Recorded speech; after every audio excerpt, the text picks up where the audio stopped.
जय श्री राधे। बाबा जी के सारे भक्तजनों को प्रणाम। आप सब मेरे साथ आए हैं आज श्री राधा रमन जी सरकार के पास। आप सब सोच रहे होंगे कि राधा रमन जी सरकार कहाँ पर हैं और कैसे जाएं हम। तो मैं आप सबको बताना चाहता हूँ कि राधा रमन जी आने के लिए आप वृंदावन आएँ।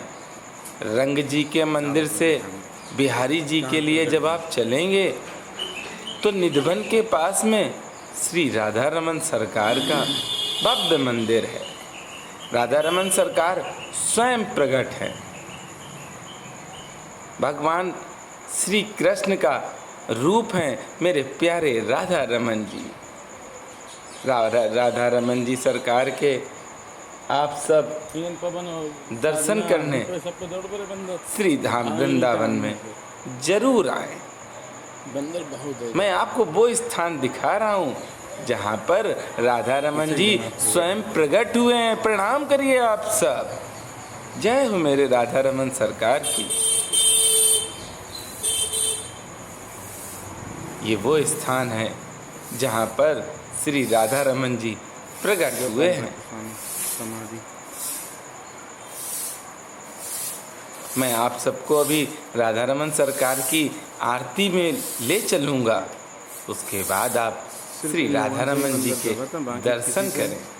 बिल्कुल निधिवन की दीवाल राधा रमन सरकार की दीवाल से जुड़ी हुई है।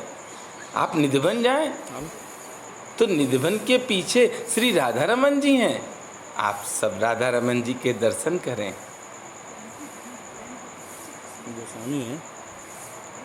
चलिए अब हम आपको लेकर चल रहे हैं मंदिर में।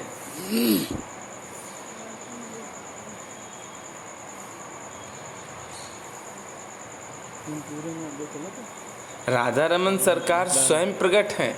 ये मैं आपको बता रहा हूँ, शायद आपको विश्वास ना हो। और कुछ भक्त ऐसे होंगे जिनको पूरी कथा मालूम होगी। श्री राधा रमन सरकार जी बहुत छोटे रूप में थे, सूक्ष्म रूप में, शालिग्राम जी के रूप में थे। गोपाल भट्ट जी सेवा करते थे। श्री गोपाल भट्ट जी एक दिन राधा रमन जी से रूठ गए और उन्होंने कहा कि ठाकुर जी आपके कपड़े ही नहीं हम ला पाते हैं और जो कपड़े हम बनाते हैं वो आप पहनते नहीं हैं। इसलिए श्री गोपाल भट्ट जी ने राधा रमन सरकार से प्रार्थना करके और बड़े निराश होके बोले कि अब मैं आपकी सेवा नहीं कर पाऊंगा। पट बंद हैं, अभी पट खुलेंगे, मंदिर के अंदर लेकर चलेंगे, आरती में चलेंगे आप सब मेरे साथ। श्री राधा रमन सरकार को श्री गोपाल भट्ट जी ने बंद कर दिया और राधा रमन सरकार भक्त के बस में है। वो एक अलमारी में बंद हो गए। लेकिन चलिए अब आरती में आ गए। मैं आपको कथा पूरी सुनाऊंगा, पहले आप आरती के दर्शन करें।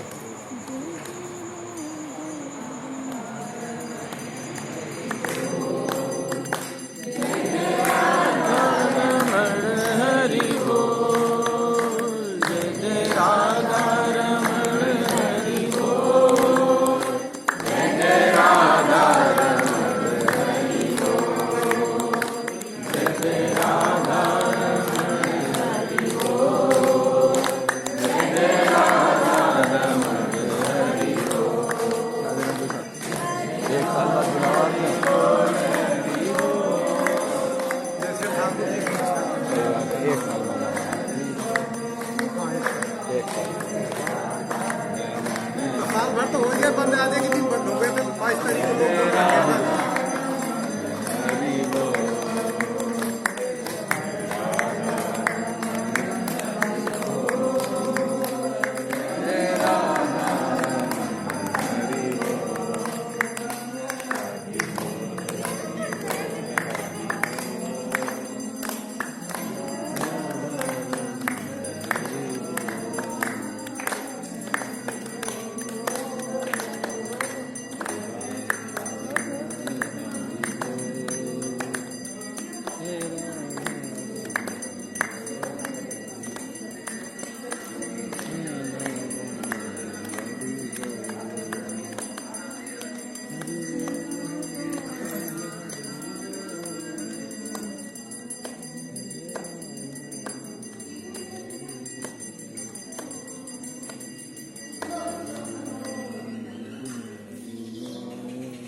श्री राधा रमन सरकार 3 दिन तक अलमारी में बंद रहे और गोपाल भट्ट जी राधा रमन जी को याद करके रोते रहे, प्रभु का चिंतन करते रहे कि हमने प्रभु को बंद कर दिया। इधर गोपाल भट्ट जी ने कुछ भी नहीं खाया, चिंता में थे। और 3 दिनों के बाद उस अलमारी से आवाज आई। वो शालिग्राम जी बोले कि मुझको बाहर निकालो, मैं सत्य कह रहा हूं आपसे, और ये ज्यादा पुरानी बात नहीं हुई है। पुजारी जी हैं, सेवा करते हैं। गोपाल भट्ट जी ने आवाज सुनी कि ये अलमारी से आ रही है। गोपाल भट्ट जी दौड़कर उस अलमारी के पास गए और अलमारी को खोला तो आश्चर्यचकित रह गए। जिस अलमारी में श्री शालिग्राम जी को बैठाला था, उस अलमारी में शालिग्राम जी ने अपना रूप बदल लिया और आप दर्शन कर रहे हैं। ये शालिग्राम जी महाराज मेरे राधा रमन सरकार बन गए। और जिस दिन स्वयं प्रकट हुए हैं उसी दिन जन्मोत्सव मनाया जाता है। पिछली साल कोरोना था, नहीं मनाया गया। हो सकता है इस बार भी ना मनाया जाए, लेकिन राधा रमन जी बड़े दयालु हैं। जब भी राधा रमन जी का जन्मोत्सव मनाया जाता है, वहाँ के गोस्वामी श्री अनिल जी मुझे बुला लेते हैं और मैं भी बहुत खुश नसीब हूँ कि जन्मदिन पर राधा रमन जी के मैं पहुँच जाता हूँ। ये सब दया और कृपा मेरे राधा रमन सरकार की है। मैं सोचता भी नहीं हूँ और मेरे सरकार मुझको बुला लेते हैं। आप सब दर्शन कर रहे हैं, स्वयं प्रकट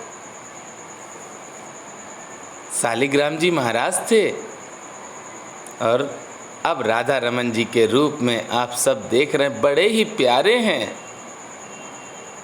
जब श्रृंगार होता है तो बहुत सुंदर प्रभु लगते हैं। आप सब दर्शन करें और आप लोग जाएं भी श्री राधा रमन सरकार के दरबार में। अगर कोरोना की वजह से जन्मोत्सव ना हो पाया तो मैं आपको जन्मोत्सव नहीं दिखा पाऊंगा। अगर जन्मोत्सव मनाया गया तो मैं राधा रमन सरकार से प्रार्थना करता हूं कि मुझको जरूर बुला लेना और आप सबको भी मैं दर्शन कराऊंगा जन्मोत्सव के। बड़ा प्यारा दरबार है श्री राधा रमन सरकार का। आप सब जरूर आएं दर्शन करने के लिए मेरे राधा रमन सरकार के। चलिए आप सब आनंद लीजिए और राधा रमन सरकार से प्रार्थना करिए। पूरा आनंद लें, राधे राधे का जाप करें।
आप सब दर्शन कर चुके हैं श्री राधा रमन सरकार के।